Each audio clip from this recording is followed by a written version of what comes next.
Hi hello ಎಲ್ರಿಗೂ ನಮಸ್ಕಾರ. ಪ್ರೀತಿಯ 9ನೇ ತರಗತಿ ವಿದ್ಯಾರ್ಥಿಗಳೇ, ಈ ದಿನದ ವಿಡಿಯೋನಲ್ಲಿ ನಾನು ನಿಮಗೆ ಕರ್ನಾಟಕ ಶಾಲಾ ಪರೀಕ್ಷೆ ಮತ್ತು ಮೌಲ್ಯ ನಿರ್ಣಯ ಮಂಡಳಿ ನಿಮಗೆ ಈ ಬಾರಿ SA2 ಪರೀಕ್ಷೆಯನ್ನ ನಡೆಸ್ತಾ ಇದೆ ಅಲ್ವಾ.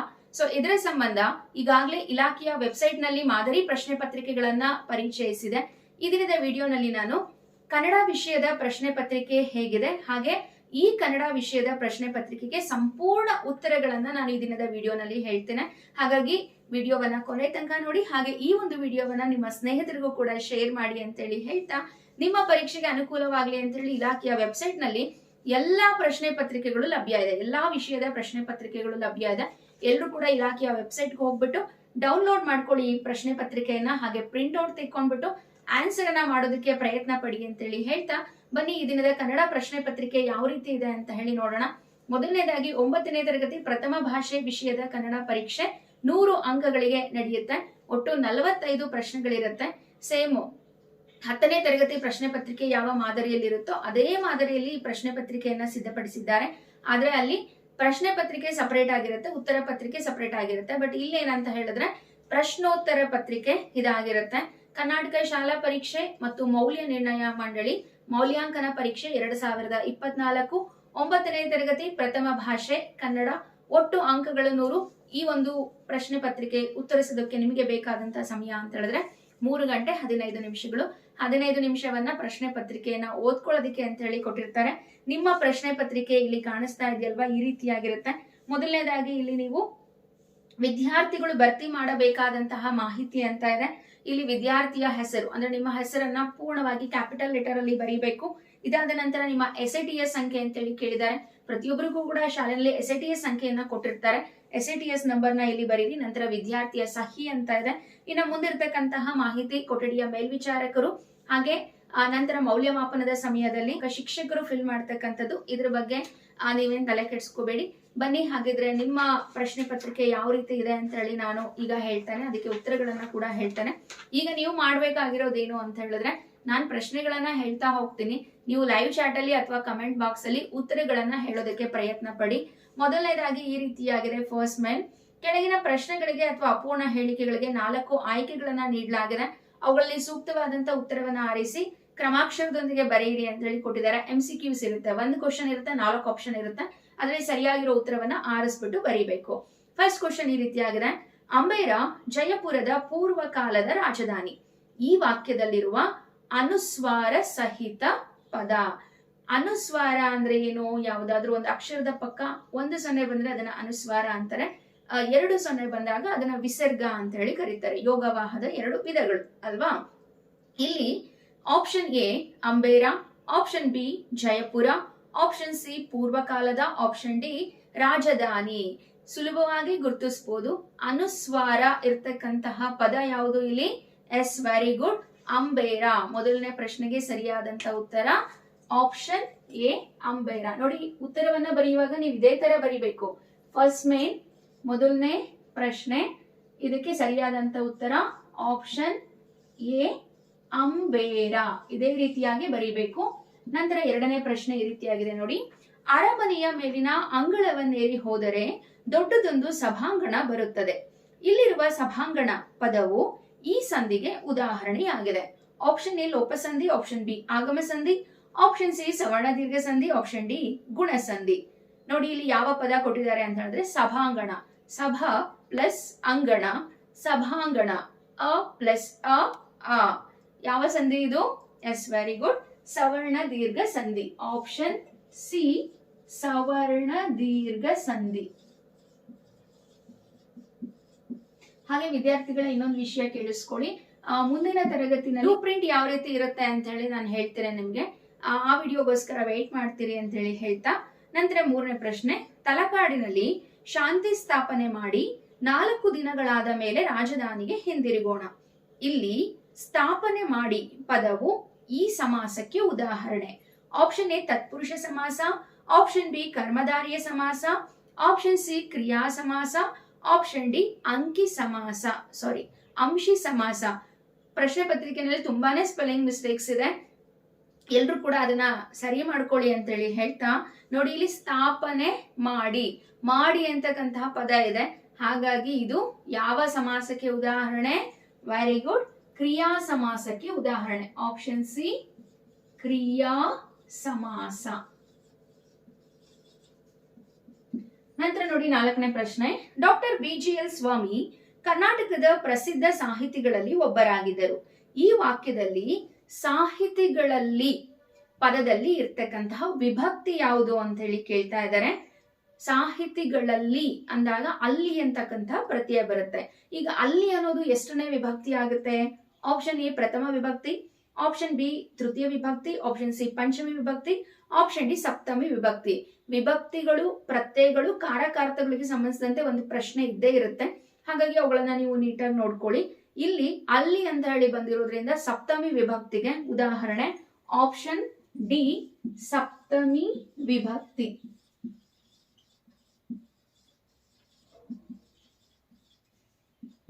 ಹಾಗೆ ಈಗಾಗಲೇ ಎಲ್ಲರೂ ಕೂಡ ಪ್ರಶ್ನೆ ಪತ್ರಿಕೆಯನ್ನ ನೋಡಿದ್ದೀರಾ. ಹೇಗೆ ಅನಿಸ್ತಾ ಇದೆ ನಿಮ್ಗೆ? ಈಸಿ ಆಗಿದೆಯಾ ಅಥವಾ ಡಿಫಿಕಲ್ಟ್ ಇದೆಯಾ ಅಥವಾ ಮೀಡಿಯಂ ಇದೆಯಾ? ಕಮೆಂಟ್ ಮಾಡಿ. ನಂತರ 5ನೇ ಪ್ರಶ್ನೆ.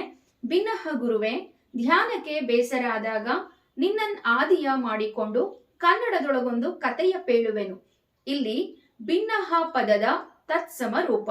ಆಪ್ಷನ್ ಎ ಭಿನ್ನಾಣ, ಆಪ್ಷನ್ ಬಿ ವಿಜ್ಞಾಪನೆ ಅಥವಾ ವಿಜ್ಞಾಪನ, ಆಪ್ಷನ್ ಸಿ ಭಿನ್ನೈಸು, ಆಪ್ಷನ್ ಡಿ ವಿಜ್ಞಾನ. ಭಿನ್ನಹ ಗುರುವೆ, ಧ್ಯಾನಕ್ಕೆ ಬೇಸರ ಆದಾಗ ನಿನ್ನನ್ ಆದಿಯ ಮಾಡಿಕೊಂಡು ಕನ್ನಡದೊಳಗೊಂದು ಕಥೆಯ ಪೇಳುವೆನು. ಭಿನ್ನಹ, ಭಿನ್ನಹ ಪದದ ತತ್ಸಮ ರೂಪ ವಿಜ್ಞಾಪನ. Option B ವಿಜ್ಞಾಪನ.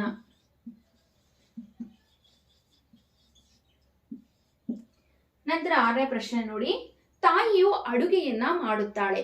ಇಲ್ಲಿ ಮಾಡುತ್ತಾಳೆ ಪದದ ಧಾತು, ಕ್ರಿಯಾಪದದ ಮೂಲ ರೂಪವನ್ನ ಧಾತು ಅಂತ ಹೇಳಿ ಕರಿತೀವಿ. ಆಪ್ಷನ್ ಎ ಮಾಡುತ್ತಾ, ಆಪ್ಷನ್ ಬಿ ಮಾಡ, ಆಪ್ಷನ್ ಸಿ ಮಾಡು, ಆಪ್ಷನ್ ಡಿ ಮಾಡಿ. ತಾಯಿಯು ಅಡುಗೆಯನ್ನ ಮಾಡುತ್ತಾಳೆ. ಮಾಡುತ್ತಾಳೆ ಅನ್ನೋದು ಕ್ರಿಯಾಪದ, ಇದರ ಧಾತು ರೂಪ ಮಾಡು. ಆಪ್ಷನ್ ಸಿ ಮಾಡು. ಓಕೆ, ಇವಾಗ ಫಸ್ಟ್ ಮೈನ್ ಕಂಪ್ಲೀಟ್ ಆಯ್ತು. ಸೆಕೆಂಡ್ ಮೈನ್ಗೆ ಹೋಗೋಣ. ನಾವು ನೀಡಿರ್ತಕ್ಕಂತಹ ಗದ್ಯ ಭಾಗವನ್ನ ಓದ್ಕೊಂಡು ಕೆಳಗಿನವುಗಳಲ್ಲಿ ಮೊದಲ 2 ಪದಗಳಿಗೆ ಸಂಬಂಧದಂತೆ 3ನೇ ಪದಕ್ಕೆ ಸರಿ ಹೊಂದುವ ಸಂಬಂಧಿ ಪದ ಬರೆಯಿರಿ ಅಂತ ಕೊಟ್ಟಿದ್ದಾರೆ. ಪ್ಯಾರಾಗ್ರಾಫ್ ನಾನೀಗ ಓದ್ತೀನಿ, ಗಮನ ಕೊಟ್ಟು ಕೇಳಿಸ್ಕೊಳ್ಳಿ. 4 ಅಂಕಗಳಿರುತ್ತೆ ಇದಕ್ಕೆ. 1000 ಮೂರ್ಖರಿಗಿಂತಲೂ ಒಬ್ಬ ಪಂಡಿತನೇ ಲೇಸೆಂದು ತಿಳಿದು ಅವನನ್ನು ಆಧರಿಸುವೆಯಾ? ಏಕೆಂದರೆ ಕಷ್ಟ ಕಾಲದಲ್ಲಿ ಪಂಡಿತನೊಬ್ಬನೇ ಸರಿಯಾದ ಉಪಾಯವನ್ನ ಬೋಧಿಸಿ ಕಾರ್ಯವನ್ನ ನಿರ್ವಹಿಸಬಲ್ಲ. ಮೂರ್ಖರ ಸಂಖ್ಯೆ 1000 ಇರಲಿ, 10,000ವೇ ಇರಲಿ, ರಾಜನಿಗೆ ಅದರಿಂದ ಯಾವ ಸಹಾಯವೂ ಆಗುವುದಿಲ್ಲ. ಮೇಧಾವಿಯು, ಶೂರನು, ಕಾರ್ಯದಕ್ಷನು, ರಾಜ್ಯಶಾಸ್ತ್ರ ವಿಶಾರದನು ಆದ ಸಚಿವನೊಬ್ಬನೇ ಆದರೂ ರಾಜನಿಗಾಗಲಿ ರಾಜ್ಯದ ಆಡಳಿತವನ್ನ ನಿರ್ವಹಿಸುವನಿಗಾಗಲಿ ಮಹತ್ತರವಾದ ಶ್ರೇಯಸ್ಸನ್ನು ತಂದುಕೊಡುತ್ತಾನೆ. ನೋಡಿ, ನಾನು ಒಂದು ಗಮನಿಸಿದ್ದೇನು ಅಂತ ಹೇಳಿದ್ರೆ, ಪ್ರಶ್ನೆ ಪತ್ರಿಕೆ ತುಂಬಾ ಈಸಿ ಇದೆ. ಆದ್ರೆ ಪ್ರಶ್ನೆ ಪತ್ರಿಕೆಯಲ್ಲಿ ಇರ್ತಕ್ಕಂಥ ಪ್ರಶ್ನೆಗಳಿಗೆ ಉತ್ತರಿಸೋದಕ್ಕೆ ನಿಮಗೆ ಬರ್ಬೇಕು ಅಂತ ಹೇಳಿದ್ರೆ ಮೊದಲನೇದಾಗಿ ನಿಮ್ಗೆ ನೀಟಾಗಿ ಓದೋದಕ್ಕೆ ಬರ್ಬೇಕು, ಓದಿದನ್ನ ಅರ್ಥ ಮಾಡ್ಕೊಳ್ಳೋದಕ್ಕೆ ಬರ್ಬೇಕು. ಓಕೆನಾ? ಇಲ್ಲೇನೆ ಆನ್ಸರ್ ಅನ್ನ ಕೊಟ್ಟಿದ್ದಾರೆ ಈ ಪ್ಯಾರಾಗ್ರಾಫ್ ಅಲ್ಲೇನೆ. ನೋಡಿ, 7ನೇ ಪ್ರಶ್ನೆ ಈ ರೀತಿಯಾಗಿದೆ. ಪಂಡಿತ, ಪಂಡಿತರು, ಮೇಧಾವಿ ಡ್ಯಾಶ್ ಅಂತ ಹೇಳಿ ಕೇಳಿದ್ದಾರೆ. ಪಂಡಿತ, ಪಂಡಿತರು ಅಂದಾಗ ಏಕವಚನ ಬಹುವಚನ ಬಂತು. ಇಲ್ಲಿ ಮೇಧಾವಿ ಡ್ಯಾಶ್ ಅಂತ ಹೇಳಿ ಕೇಳಿದರೆ ಇಲ್ಲೂ ಬಹುವಚನವನ್ನ ನಾವು ಬರಿಬೇಕಾಗತ್ತೆ. ಮೇಧಾವಿ, ಮೇಧಾವಿಗಳು. ನೋಡಿ, 7ನೇ ಪ್ರಶ್ನೆ ಬರೆಯುವಾಗ ಈ ರೀತಿನೇ ಬರೀರಿ. ಮೇಧಾವಿ, ಮೇಧಾವಿಗಳು. ಓಕೆನಾ? ನಂತರ 8ನೇ ಪ್ರಶ್ನೆ ನೋಡಿ. ಕಾರ್ಯ, ಕೆಲಸ, ಶ್ರೇಯಸ್ಸು ಡ್ಯಾಶ್ ಪದದ ಅರ್ಥಕ್ಕೆ ಸಂಬಂಧಿಸಿದಂತಹ ಪ್ರಶ್ನೆ. ಕಾರ್ಯ ಅಂದ್ರೆ ಮೀನಿಂಗ್ ಏನು, ಕೆಲಸ ಅಂತ. ಶ್ರೇಯಸ್ಸು ಅಂದ್ರೆ ಏನು? ಟೆಕ್ಸ್ಟ್ ಬುಕ್ ಅಲ್ಲಿ ಇರ್ತಕ್ಕಂಥ ಎಲ್ಲಾ ಮೀನಿಂಗ್ಸ್ ನ ನೋಡ್ಕೊಳ್ಳಿ ನೀವು. ಶ್ರೇಯಸ್ಸು ಅಂದ್ರೆ ಲಾಭ, ಜಯ, ಕೀರ್ತಿ. 3 ಮೀನಿಂಗ್ಸ್ ಅನ್ನ ಹೇಳ್ದೆ, ನೀವು ಯಾವ್ದಾದ್ರೂ ಬರೀಬಹುದು. ಶ್ರೇಯಸ್ಸು,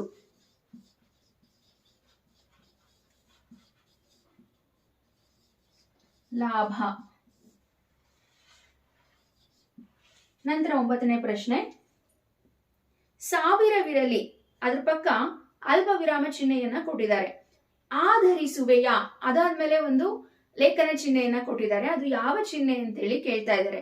ಆಧರಿಸುವೆಯಾ ಯಾವ ಚಿಹ್ನೆ ಅದು? ವೆರಿ ಗುಡ್, ಪ್ರಶ್ನಾರ್ಥಕ ಚಿಹ್ನೆ.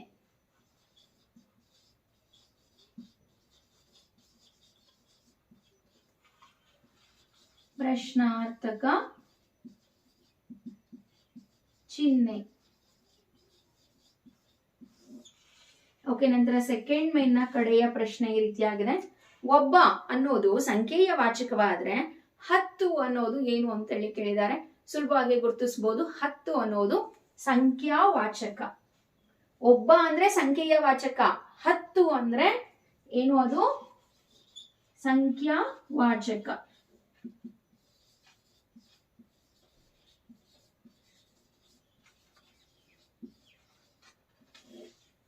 ಓಕೆ, ನಂತರ ಯಾವೆಲ್ಲ ಪ್ರಶ್ನೆಗಳಿದೆ ಅಂತ ಹೇಳಿ ನೋಡ್ತಾ ಹೋಗೋಣ. ಈ ಪ್ರಶ್ನೆ ಪತ್ರಿಕೆಯಲ್ಲಿ 1 ವಾಕ್ಯದಲ್ಲಿ ಉತ್ತರಿಸಿ ಇದೆ, 2 ವಾಕ್ಯದಲ್ಲಿ ಉತ್ತರಿಸಿ ಇದೆ, ಹಾಗೆ 8, 10 ವಾಕ್ಯದಲ್ಲಿ ಉತ್ತರಿಸಿ ಇದೆ. ಅದ್ರ ಜೊತೆ ಸಾರಾಂಶವನ್ನ ಬರೆಯೋ ಕೊಟ್ಟಿದ್ದಾರೆ. ಛಂದಸ್ ಇದೆ, ಅಲಂಕಾರ ಇದೆ, ಪತ್ರಲೇಖನ ಇದೆ, ಗಾದೆ ಇದೆ, ಪ್ರಬಂಧ ಇದೆ. ಸೊ ಈ ರೀತಿ ಕವಿ ಪರಿಚಯ ಇದೆ. ಏನು SSLC ಪ್ಯಾಟರ್ನ್ ಅಲ್ಲೇ ನಿಮ್ಮ ಪ್ರಶ್ನೆ ಪತ್ರಿಕೆಯನ್ನ ಕೊಟ್ಟಿದ್ದಾರೆ. ಈಗ ಇಲ್ಲಿಂದ ನಾನು PDF ನ ಎಕ್ಸ್ಪ್ಲೈನ್ ಮಾಡ್ಕೊಂಡು ನನ್ನ ಆನ್ಸರ್ಸ್ ನ ಹೇಳ್ತಾ ಹೋಗ್ತೀನಿ. ಯಾಕಂದ್ರೆ ನಾನು ಓರಲಿ ಹೇಳಿದ್ರೆ ತುಂಬಾ ಮಕ್ಕಳಿಗೆ ಬರ್ಕೊಳಕ್ ಬರಲ್ಲ, ಬರ್ಕೊಳಕ್ ಬಂದ್ರು ಕೂಡ ತುಂಬಾನೇ ಸ್ಪೆಲ್ಲಿಂಗ್ ಮಿಸ್ಟೇಕ್ಸ್ ಮಾಡ್ತೀರಾ. ಹಾಗಾಗಿ ನಾನು ಇಲ್ಲಿ PDF ನ ಎಕ್ಸ್ಪ್ಲೈನ್ ಮಾಡ್ತೇನೆ. ನೀವು ಕೂಡ ಏನ್ ಮಾಡ್ಬೇಕು ಅಂತ ಹೇಳಿದ್ರೆ ಕೇಳಿಸ್ಕೊಳ್ತಾ ಹಾಗೇನೆ ನಿಮ್ಮ ಏನು ಪ್ರಿಂಟ್ಔಟ್ ತೆಕ್ಕೊಂಡಿದ್ದೀರಲ್ಲ ಈ ಒಂದು ಕ್ವಶನ್ ಪೇಪರ್, ಅದರಲ್ಲಿ ಆನ್ಸರ್ಸ್ ನ ಬರ್ಕೊಳ್ಳಿ. ಹಾಗೆ ವಿಡಿಯೋ ಕೊನೆ ತನಕ ನೋಡಿ. ಕೊನೆಯಲ್ಲಿ ಲೆಟರ್ ರೈಟಿಂಗ್ ಹೇಗ್ ಬರೆಯೋದು, ಹಾಗೇನೆ ಅಲಂಕಾರವನ್ನ ಹೇಗ್ ಬಿಡಿಸೋದು, ಹಾಗೆ ಯಾವ ರೀತಿ ಪ್ರಸ್ತಾರ ಹಾಕೋದು, ಪ್ರಬಂಧ ಹೇಗ್ ಬರೆಯೋದು ಡಿಟೇಲ್ ಆಗಿ ಎಕ್ಸ್ಪ್ಲೈನ್ ಮಾಡಿದೀನಿ. ವಿಡಿಯೋ ಕೊನೆ ತನಕ ನೋಡಿ. ಹಾಗೇನೆ ಈ ವಿಡಿಯೋಗೆ ಒಂದು ಲೈಕ್ ಹಾಗೆ ಶೇರ್ ಅನ್ನ ಮಾಡಿ ಅಂತ ಹೇಳಿ ಹೇಳ್ತಾ ಬನ್ನಿ ಮುಂದಿನ ಪ್ರಶ್ನೆಗಳಿಗೆ ಉತ್ತರಗಳನ್ನ ನೋಡೋಣ. ಓಕೆ ವಿದ್ಯಾರ್ಥಿಗಳೇ, ಈಗ 3ನೇ ಮೇನನ್ನ ನಾವು ಗಮನಿಸ್ತಾ ಹೋಗೋಣ. ಕೆಳಗಿನ ಪ್ರತಿಯೊಂದು ಪ್ರಶ್ನೆಗಳಿಗೆ ಒಂದೊಂದು ವಾಕ್ಯದಲ್ಲಿ ಉತ್ತರವನ್ನ ಬರೆಯಿರಿ ಅಂತ ಹೇಳಿ ಕೊಟ್ಟಿದ್ದಾರೆ. ನೋಡಿ, ಈ ರೀತಿ ಒಂದು ಪ್ಯಾರಾಗ್ರಾಫ್ ಇದೆ, ಕೇಳಿಸ್ಕೊಳ್ಳಿ. ಹಲವರು ತಲಕಾಡು ನಗರವನ್ನ ಲೂಟಿ ಮಾಡಬೇಕೆಂದು ಇಚ್ಛಿಸಿದರು. ಆದರೆ ವಿಷ್ಣುವರ್ಧನ ಭೂಪಾಲ ಅದಕ್ಕೆ ಆಸ್ಪದ ಕೊಡಲಿಲ್ಲ. ಕೆಚ್ಚದೆಯ ಕಟ್ಟಾಳುಗಳೇ, ಇದು ನಮ್ಮ ವಿಜಯದ ದಿನವೆಂದು ತಿಳಿದು ಮೈಮರೆಯಬಾರದು. ಇದು ನಮ್ಮ ಸತ್ವ ಪರೀಕ್ಷೆಯ ಸಮಯವೂ ಹೌದು. ಆದ್ದರಿಂದ ಎಷ್ಟೇ ಸ್ಥಾನ, ಮಾನ, ಪದವಿ, ಪ್ರಶಸ್ತಿಗಳು ಲಭಿಸಲಿ, ಮಾನವ ತನ್ನ ಮಾನವೀಯ ಗುಣಗಳನ್ನು ಮಾತ್ರ ಗಾಳಿಯಲ್ಲಿ ತೂರಿ ಬಿಡಬಾರದು. ಸೆರೆಸಿಕ್ಕ ಸೈನಿಕರ ಮೇಲೆ ದೌರ್ಜನ್ಯ ನಡೆಸುವುದು ಯೋಧ ಧರ್ಮವಲ್ಲ. ಸೋತ ಸಾಮ್ರಾಜ್ಯವನ್ನ ಲೂಟಿ ಮಾಡುವುದು ಯುದ್ಧ ಧರ್ಮ ಅಲ್ಲ. ಈ ರೀತಿ ಒಂದು ಪ್ಯಾರಾಗ್ರಾಫ್ ಅನ್ನ ಕೊಟ್ಟಿದ್ದಾರೆ. ಇದಾದ ನಂತರ ಕೆಳಗಡೆ ಪ್ರಶ್ನೆಗಳನ್ನು ಕೊಟ್ಟಿದ್ದಾರೆ. ಆ ಪ್ರಶ್ನೆಗಳಿಗೆ ನೀವು ಉತ್ತರಗಳನ್ನು ಬರೀಬೇಕಾಗುತ್ತೆ. ನೋಡಿ, ಇಲ್ಲಿ 11ನೇ ಪ್ರಶ್ನೆ ಈ ರೀತಿಯಾಗಿದೆ. ವಿಷ್ಣುವರ್ಧನ ಭೂಪಾಲನು ಯಾವುದಕ್ಕೆ ಆಸ್ಪದ ಕೊಡಲಿಲ್ಲ? ಉತ್ತರ: ವಿಷ್ಣುವರ್ಧನ ಭೂಪಾಲನು ತಲಕಾಡು ನಗರವನ್ನ ಲೂಟಿ ಮಾಡಲು ಆಸ್ಪದ ಕೊಡಲಿಲ್ಲ. ನಂತರ 12ನೇ ಪ್ರಶ್ನೆ. ಮಾನವ ಯಾವುದನ್ನು ಗಾಳಿಯಲ್ಲಿ ತೂರಿ ಬಿಡಬಾರದು? ಉತ್ತರ: ಮಾನವ ತನ್ನ ಮಾನವೀಯ ಗುಣಗಳನ್ನು ಗಾಳಿಯಲ್ಲಿ ತೂರಿ ಬಿಡಬಾರದು. ನಂತರ 13ನೇ ಪ್ರಶ್ನೆ. ಯಾವುದು ಯೋಧ ಧರ್ಮವಲ್ಲ? ಸೋತ ಸಾಮ್ರಾಜ್ಯವನ್ನ ಲೂಟಿ ಮಾಡುವುದು ಯೋಧ ಧರ್ಮ ಅಲ್ಲ. 14ನೇ ಪ್ರಶ್ನೆ. ವಿಜಯದ ದಿನವೆಂದು ಯೋಧರು ಮೈಮರೆಯಬಾರದು ಏಕೆ? ವಿಜಯದ ದಿನವೆಂದು ಯೋಧರು ಮೈಮರೆಯಬಾರದು, ಏಕೆಂದರೆ ಅದು ಅವರ ಸತ್ವ ಪರೀಕ್ಷೆಯ ಸಮಯವೂ ಆಗಿರುತ್ತದೆ. ನಂತರ ನೋಡಿ, ಕೊಟ್ಟಿರುವ ಪದ್ಯ ಭಾಗವನ್ನು ಓದಿಕೊಂಡು 15 ಮತ್ತು 16ನೇ ಪ್ರಶ್ನೆಗಳಿಗೆ ಒಂದೊಂದು ವಾಕ್ಯದಲ್ಲಿ ಉತ್ತರಿಸಿ ಅಂತೇಳಿ ಕೊಟ್ಟಿದ್ದಾರೆ. ಇಲ್ಲಿ ಗುರುಕರಣೆ ಪದ್ಯದ ಸಾಲನ್ನು ಕೊಟ್ಟಿದ್ದಾರೆ. ಮಾತಿನೊಳಗೆ ಮಾತಿಲ್ಲದವನ ಸ್ನೇಹ ಜಾತಿ ಜನ್ಮಕ ಬೇಡ, ಹೀನ ಮನುಷ್ಯನ ಸ್ನೇಹ ಮಾಡಿ ನೀನು ಕೆಡಲಿ ಬೇಡ. 15ನೇ ಪ್ರಶ್ನೆ ಈ ರೀತಿಯಾಗಿದೆ ನೋಡಿ. ತತ್ವ ಪದಕಾರರು ಯಾರ ಸ್ನೇಹ ಜಾತಿ ಜನ್ಮಕ ಬೇಡ ಎಂದಿದ್ದಾರೆ? ಉತ್ತರ: ತತ್ವ ಪದಕಾರರು ಮಾತಿನೊಳಗ ಮಾತಿಲ್ಲದವನ ಸ್ನೇಹ ಜಾತಿ ಜನ್ಮಕ ಬೇಡ ಎಂದಿದ್ದಾರೆ. ಪ್ರಶ್ನೆ 16. ಯಾರ ಸ್ನೇಹವನ್ನು ಮಾಡಿ ಕೆಡಬಾರದು? ಉತ್ತರ: ಹೀನ ಮನುಷ್ಯನ ಸ್ನೇಹವನ್ನು ಮಾಡಿ ನಾವು ಕೆಡಬಾರದು. 17ನೇ ಪ್ರಶ್ನೆ. ಕಡ್ಡಿ ಕಡ್ಡಿ ಕೂಡಿಸಿ ಗೂಡು ಕಟ್ಟುವುದು, ಬಿರುಗಾಳಿಯ ವಿರುದ್ಧ ಯುದ್ಧ ಸಾರುವುದು. ಆವರಣದಲ್ಲಿ ಸುಳಿವು ಆಧರಿಸಿ ಉತ್ತರಿಸಿ ಅಂತೇಳಿ ಕೊಟ್ಟಿದ್ದಾರೆ. ಬಿರುಗಾಳಿಯ ವಿರುದ್ಧ ಯುದ್ಧ ಸಾರುವವರು ಯಾರು? ಉತ್ತರ: ಕಡ್ಡಿ ಕಡ್ಡಿ ಕೂಡಿಸಿ ಗೂಡು ಕಟ್ಟುವುದು ಹಾಗೂ ಬಿರುಗಾಳಿಯ ವಿರುದ್ಧ ಯುದ್ಧ ಸಾರುವುದು ಪುಟ್ಟ ಹಕ್ಕಿ. ನಂತರ 4ನೇ ಮೇನ್. ಕೆಳಗಿನ ಪ್ರಶ್ನೆಗಳಿಗೆ 3 ಅಥವಾ 4 ವಾಕ್ಯದಲ್ಲಿ ಉತ್ತರ ಬರೆಯಿರಿ ಅಂತೇಳಿ ಕೊಟ್ಟಿದ್ದಾರೆ. 18 ಮತ್ತು 19 ಪ್ರಶ್ನೆ ಸಂಖ್ಯೆ. ನೀಡಿರ್ತಕ್ಕಂತಹ ಗದ್ಯವನ್ನು ಓದ್ಕೊಂಡು ಆನ್ಸರನ್ನು ಮಾಡಬೇಕು. ಪ್ರಿಯ ಅನುಜ, ಉಪಾಯದಿಂದ ಹಣ ಕೀಳುವ ವೈದ್ಯನನ್ನು, ಒಡೆಯನನ್ನೇ ದೂಷಿಸುವ ಸೇವಕನನ್ನು, ಖಜಾನೆಯ ಐಶ್ವರ್ಯದ ಮೇಲೆ ಕಣ್ಣಿಟ್ಟಿರುವ ಸೈನಿಕನನ್ನು ರಾಜನು ತ್ಯಜಿಸಬೇಕು. ಅವರಿಗೆ ಉಗ್ರ ಶಿಕ್ಷೆ ಕೊಡಬೇಕು. ಇಲ್ಲದಿದ್ದರೆ ಆತ ವ್ಯಕ್ತಿಗಳ ಕುತಂತ್ರದಿಂದಲೇ ವಿಪತ್ತಿನಲ್ಲಿ ಸಿಕ್ಕಿಕೊಳ್ಳಬಹುದು. ಭರತ, ನಿನ್ನ ಸತ್ಕಾರದಿಂದ ಸಂತೃಪ್ತನೂ ಶೂರನೂ ಸೇನೆಯನ್ನು ವ್ಯವಸ್ಥೆಗೊಳಿಸುವುದರಲ್ಲಿ ಸಮರ್ಥನೂ ಆದವನನ್ನ ಸೇನಾಪತಿಯನ್ನಾಗಿ ನೇಮಿಸಿರುವೆಯಾ? ಅವನು ಧೀರನಾಗಿರಬೇಕು, ಲಂಚ ಮೊದಲಾದವಕ್ಕೆ ಆಸೆ ಪಡದ ಮನಃಶುದ್ಧಿ ಉಳ್ಳವನಾಗಿರಬೇಕು, ಕಾರ್ಯದಕ್ಷನಾಗಿರಬೇಕು. ನೋಡಿ, ಈ ಪ್ಯಾರಾಗ್ರಾಫನ್ನು ಓದಿದ್ರಿ ಅಲ್ವಾ? ಇದರಲ್ಲೇ ಆನ್ಸರ್ ಇದೆ. ನೀಟಾಗಿ ಅರ್ಥ ಮಾಡಿಕೊಂಡು ಉತ್ತರಗಳನ್ನು ಬರೆದ್ರೆ ಆಯಿತು ಅಷ್ಟೇ. ಪ್ರಶ್ನೆ ಈ ರೀತಿಯಾಗಿದೆ. 18ನೇ ಪ್ರಶ್ನೆ ಗಮನಿಸಿ. ರಾಜನು ಯಾವ 3 ವ್ಯಕ್ತಿಗಳನ್ನು ತ್ಯಜಿಸಬೇಕು? ಉತ್ತರ: ರಾಜನು ಉಪಾಯದಿಂದ ಹಣ ಕೀಳುವ ವೈದ್ಯನನ್ನು, ಒಡೆಯನನ್ನೇ ದೂಷಿಸುವ ಸೇವಕನನ್ನು, ಖಜಾನೆಯ ಐಶ್ವರ್ಯದ ಮೇಲೆ ಕಣ್ಣಿಟ್ಟಿರುವ ಸೈನಿಕರನ್ನ, ಈ 3 ಜನರನ್ನ ಅಥವಾ ಈ 3ವರನ್ನ ತ್ಯಜಿಸಬೇಕು ರಾಜನಾದಂಥವನು. ನಂತರ 19ನೇ ಪ್ರಶ್ನೆ. ಸೇನಾಪತಿಯಾಗಬೇಕಾದವನ ಗುಣ ಸ್ವಭಾವ ಹೇಗಿರಬೇಕು? ಸೇನಾಪತಿಯಾಗಬೇಕಾದವನು ರಾಜನ ಸತ್ಕಾರದಿಂದ ಸಂತೃಪ್ತನಾಗಿರಬೇಕು, ಶೂರನಾಗಿದ್ದು ಸೇನೆಯನ್ನು ವ್ಯವಸ್ಥೆಗೊಳಿಸುವುದರಲ್ಲಿ ಸಮರ್ಥನಾಗಿರಬೇಕು, ಧೀರನಾಗಿದ್ದು ಲಂಚ ಮೊದಲಾದವಕ್ಕೆ ಆಸೆ ಪಡದ ಮನಃಶುದ್ಧಿ ಉಳ್ಳವನಾಗಿರಬೇಕು, ಹಾಗೆಯೇ ಕಾರ್ಯದಕ್ಷನಾಗಿರಬೇಕು. ಇದಾದ ನಂತರದ ಏನಿದೆ ನೋಡಿ, ಪ್ರಶ್ನೆ ಸಂಖ್ಯೆ 20 ಮತ್ತು 21ಕ್ಕೆ ಚಿತ್ರವನ್ನು ಆಧರಿಸಿ ಉತ್ತರ ಬರೆಯಿರಿ ಅಂತೇಳಿ ಕೊಟ್ಟಿದ್ದಾರೆ. ಇಲ್ಲಿ ಡೊಳ್ಳು ಕುಣಿತದ ಒಂದು ಚಿತ್ರವನ್ನು ಕೊಟ್ಟಿದ್ದಾರೆ, ಗಮನಿಸಬಹುದು. ಈ ಒಂದು ಚಿತ್ರದ ಆಧಾರದ ಮೇಲೆ ಕೇಳಿರ್ತಕ್ಕಂತಹ ಮೊದಲನೇ ಪ್ರಶ್ನೆ ಏನು ಅಂತ ಹೇಳಿದ್ರೆ, ಚಿತ್ರದಲ್ಲಿರುವ ಜನಪದ ಕಲಾ ಪ್ರಕಾರದ ಪ್ರದರ್ಶನ ಯಾವ ಯಾವ ಸಂದರ್ಭಗಳಲ್ಲಿ ನಡೆಯುತ್ತದೆ ಅಂತ ಹೇಳಿ ಕೊಟ್ಟಿದ್ದಾರೆ. ಉತ್ತರ: ಚಿತ್ರದಲ್ಲಿರುವ ಜನಪದ ಕಲಾ ಪ್ರಕಾರ ಡೊಳ್ಳು ಕುಣಿತ. ಡೊಳ್ಳು ಕುಣಿತವನ್ನು ಬರಮದೇವರ ಬ್ರಹ್ಮಪಲ್ಲಕ್ಕಿ ಉತ್ಸವದ ಕಾಲದಲ್ಲಿ ಶ್ರಾವಣ ಸೋಮವಾರದಂದು, ಅಮಾವಾಸ್ಯೆಯಂದು, ಯುಗಾದಿಯಂದು, ಪಲ್ಲಕ್ಕಿ ಉತ್ಸವದ ತರುವಾಯ ಬರಮದೇವರ ಗುಡಿ ಮುಂದೆ ಹಾಗೂ ಇತ್ತೀಚಿನ ದಿನಗಳಲ್ಲಿ ಲೌಕಿಕ ಉತ್ಸವಗಳಲ್ಲೂ ಕೂಡ ಡೊಳ್ಳನ್ನು ಬಾರಿಸುತ್ತಾರೆ ಅಂತೇಳಿ ಬರೀಬೇಕು. ನಂತರ 21ನೇ ಪ್ರಶ್ನೆ. ಈ ಕಲಾವಿದರ ವೇಷಭೂಷಣ ಹೇಗಿರುತ್ತದೆ? ಉತ್ತರ: ಡೊಳ್ಳು ಕುಣಿತದವರು ದೇಹದ ಮೇಲುಭಾಗಕ್ಕೆ ಕರಿಯ ಕಂಬಳಿಯನ್ನು, ಸೊಂಟದ ಭಾಗಕ್ಕೆ ಮೊಳಕಾಲು ಮೇಲೆ ಬರುವಂತೆ ಕಚ್ಚೆ ಪಂಚೆಯನ್ನು ಉಡುತ್ತಾರೆ ಹಾಗೂ ಕೆಲವೊಮ್ಮೆ ಹುಲಿಯ ಚರ್ಮದ ರೀತಿಯ ಉಡುಪನ್ನು ಕೂಡ ಧರಿಸುತ್ತಾರೆ. ಇನ್ನೂ ಕೂಡ ಆನ್ಸರ್ಸ್ ಬರಿಬೋದು, ಆದರೆ ಅಲ್ಲಿ ಜಾಗ ಕಡಿಮೆ ಇರೋದ್ರಿಂದ ನಾನು ಇಷ್ಟೇ ಆನ್ಸರನ್ನು ಬರೆದಿದ್ದೇನೆ. ನಂತರ ನೋಡಿ, ಇಲ್ಲಿ 22 ಮತ್ತು 23ಕ್ಕೆ ನೀಡಿರ್ತಕ್ಕಂಥ ಪದ್ಯವನ್ನು ಆಧರಿಸಿ ಉತ್ತರ ಬರೆಯಿರಿ ಅಂತೇಳಿ ಕೇಳಿದ್ದಾರೆ. ಈ ರೀತಿಯಾಗಿದೆ ಪದ್ಯ. ಗುರುವಿಂದು ಬೆಸಸೆ ಭಿಕ್ಷೆಗೆ ಬರುತ್ತೆರೆ, ಪಿಡಿ ತಂದೆರೇನೆ ಮೈನಾ ದೆಸೆಗೆ ಭಯಂ ಪುರುಳಿಲ್ಲ, ನಿನ್ನ ಕೇಡಂ ಪರಿವೀಕ್ಷಿಸಿ ಕರುಣದಿಂದೆ ತಲ್ಲಣಿಸಿದಂಪೆ ಅಂತೇಳಿ ಕೊಟ್ಟಿದ್ದಾರೆ. 22ನೇ ಪ್ರಶ್ನೆ. ಅಭಯರುಚಿಯು ತನಗೆ ಯಾವುದರ ಬಗೆಗೆ ಸ್ವಲ್ಪವೂ ಭಯವಿಲ್ಲ ಎಂದು ಹೇಳುತ್ತಾನೆ? ಉತ್ತರ: ಅಭಯರುಚಿಯು ಕೇವಲ ಸಂಕಲ್ಪ ಹಿಂಸೆಯ ಫಲವಾಗಿ ತಾನು ಅನೇಕ ಜನ್ಮಗಳನ್ನು ಎತ್ತಿರುತ್ತೇನೆ. ಈಗಿನ ಜನ್ಮದಲ್ಲಿ ಗುರುವಿನ ಆಜ್ಞೆಯಂತೆ ಭಿಕ್ಷೆಗೆ ಬಂದಿದ್ದೇನೆ. ನನಗೆ ಹುಟ್ಟು ಸಾವು ಹೊಸದಲ್ಲ, ಹಾಗಾಗಿ ನನಗೆ ಸಾವಿನ ಬಗೆಗೆ ಸ್ವಲ್ಪವೂ ಭಯವಿಲ್ಲ ಎಂದು ಹೇಳಿದನು. ನಂತರ 23ನೇ ಪ್ರಶ್ನೆ ನೋಡಿ. ಅಭಯರುಚಿ ತಲ್ಲಣಗೊಳ್ಳಲು ಕಾರಣವೇನು? ಉತ್ತರ: ಅಭಯರುಚಿಯು ಕೇವಲ ಸಂಕಲ್ಪ ಹಿಂಸೆಯ ಫಲವಾಗಿ ಅನೇಕ ಜನ್ಮಾಂತರಗಳನ್ನು ಎತ್ತಿರುತ್ತಾನೆ. ಆದರೆ ಮಾರಿದತ್ತ ನಿಜವಾಗಿಯೂ ಪ್ರಾಣಿಬಲಿ ಮತ್ತು ನರಬಲಿ ನೀಡುತ್ತಿರುವುದರಿಂದ ಮುಂದೆ ಅವನು ಅನುಭವಿಸಬೇಕಾದ ಕೇಡನ್ನು ನೆನೆದು ತಲ್ಲಣಗೊಂಡನು. ನಂತರ 24ನೇ ಪ್ರಶ್ನೆ. ಮನೆಯಲ್ಲಿ ಇದ್ದ ಸೃಜನಶೀಲ ವಾತಾವರಣ ಪಂಡರೀಬಾಯಿಯವರ ಕಲಾವಿದೆ ವ್ಯಕ್ತಿತ್ವವನ್ನು ರೂಪಿಸುವಲ್ಲಿ ಪ್ರಮುಖ ಪಾತ್ರ ವಹಿಸಿತು. ಹಾಗಾದರೆ ಪಂಡರೀಬಾಯಿಯವರು ಕಲಾವಿದೆಯಾಗಿ ರೂಪುಗೊಳ್ಳಲು ಅವರ ಮನೆಯಲ್ಲಿದ್ದ ಸೃಜನಶೀಲ ವಾತಾವರಣ ಎಂಥದ್ದು?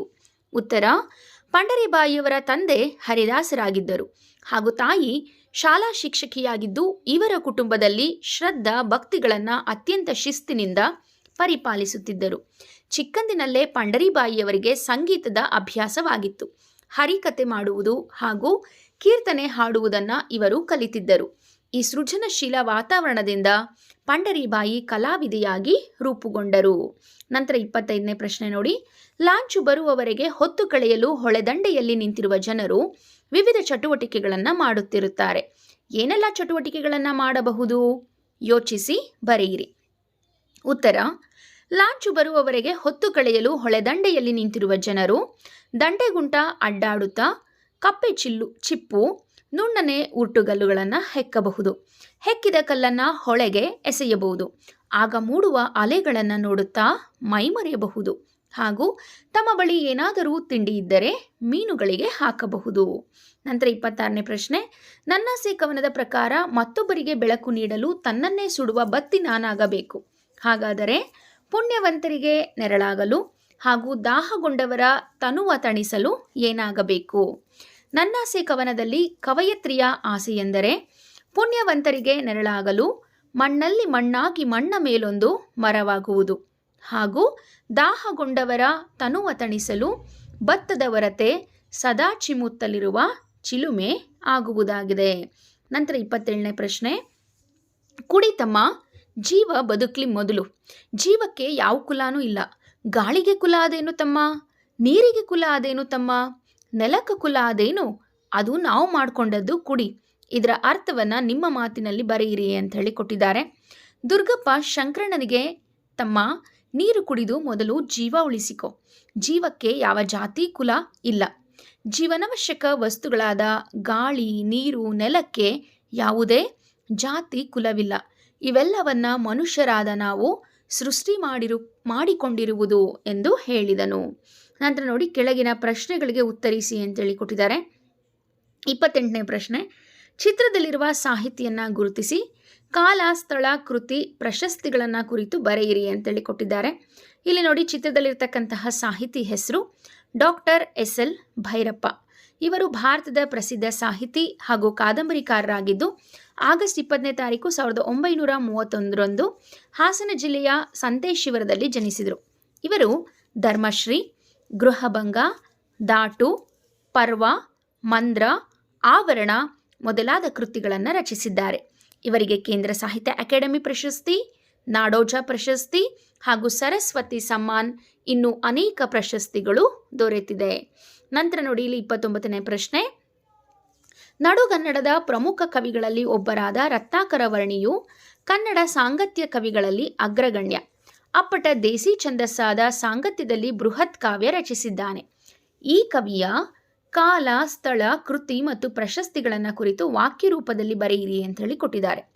ಕನ್ನಡ ಸಾಂಗತ್ಯದ ಅಗ್ರಗಣ್ಯ ಕವಿಗಳಾದ ರತ್ನಾಕರ ವರ್ಣಿ ಸಾಮಾನ್ಯ ಶಕ 1560ರಂದು ದಕ್ಷಿಣ ಕನ್ನಡ ಜಿಲ್ಲೆ ಮೂಡಬಿದಿರೆಯಲ್ಲಿ ಜನಿಸಿದರು. ಇವರು ಭರತೇಶ ವೈಭವ, ಅಪರಾಜಿತೇಶ್ವರ ಶತಕ, ತ್ರಿಲೋಕ ಶತಕ, ರತ್ನಾಕರಾದೀಶ್ವರ ಶತಕ ಕೃತಿಗಳನ್ನು ರಚಿಸಿದ್ದಾರೆ. ಇವರು ಶೃಂಗಾರ ಕವಿ ಎನ್ನುವ ಅಭಿಧಾನಕ್ಕೂ ಕೂಡ ಪಾತ್ರರಾಗಿದ್ದಾರೆ. ನಂತರ 30ನೇ ಪ್ರಶ್ನೆ ನೋಡಿ, ಕೆಳಗಿನ ಪದ್ಯಭಾಗಕ್ಕೆ ಪ್ರಸ್ತಾರವನ್ನು ಹಾಕಿ ಗಣ ವಿಭಾಗ ಮಾಡಿ ಛಂದಸ್ಸಿನ ಹೆಸರನ್ನು ಬರೆಯಿರಿ ಅಂತೇಳಿ ಕೊಟ್ಟಿದ್ದಾರೆ. ಪದ್ಯವನ್ನು ಕೊಟ್ಟಿರೋದನ್ನು ಇಲ್ಲಿ ಗಮನಿಸ್ಬೋದು. ಮಲ್ಲಿಗೆ ಎಲ್ಲದೆ ಸಂಪಿಗೆ ಎಲ್ಲದೆ ದಾಳಿಂಬ ಮಲ್ಲದೊಪ್ಪುವ ಚಂದೆಂಗ್ ಅಂತ ಕೊಟ್ಟಿದ್ದಾರೆ. ಇಲ್ಲಿ ನೋಡಿ, 3 ಅಂಕಗಳಿಗೆ ಈ ಒಂದು ಛಂದಸ್ಸನ್ನು ನೀಡಲಾಗಿದೆ. 2 ಸಾಲು ಕೊಟ್ಟಿರೋದ್ರಿಂದ ಸುಲಭವಾಗಿ ಅಲ್ಲಿ ಗುರುತಿಸ್ಬೋದು ಇದು ಯಾವ ಒಂದು ಛಂದಸ್ಸು. ಕಂದ ಪದ್ಯಕ್ಕೆ ಉದಾಹರಣೆಯಾದಂತಹ ಪದ್ಯ. ನಾನು ಇಲ್ಲಿ ಪ್ರಸ್ತಾರ ಹಾಕಿರೋದನ್ನು ನೋಡ್ಬೋದಾಗಿದೆ. ಮೊದಲನೇ ಸಾಲಿನಲ್ಲಿ 4 ಮಾತ್ರೆಯ 3 ಗಣಗಳು ಬರುತ್ತೆ, ಒಟ್ಟು 12 ಮಾತ್ರೆಗಳು. 2ನೇ ಸಾಲಿನಲ್ಲಿ 4 ಗಣದ 5 ಮಾತ್ರೆಗಳು ಬರುತ್ತೆ, ಒಟ್ಟು 20 ಮಾತ್ರೆಗಳು. ಈ ಛಂದಸ್ಸಿನ ಹೆಸರು ಕಂದ ಪದ್ಯ ಅಂತ ಹೇಳಿ ನೀವು ಬರಿಬೇಕಾಗತ್ತೆ. ನಂತರ ನೋಡಿ, ಕೆಳಗಿನ ವಾಕ್ಯದಲ್ಲಿರ್ತಕ್ಕಂಥ ಅಲಂಕಾರವನ್ನು ಹೆಸರಿಸಿ ಲಕ್ಷಣ ಬರೆದು ಸಮನ್ವಯಗೊಳಿಸಿ ಅಂತೇಳಿ ಕೊಟ್ಟಿದ್ದಾರೆ.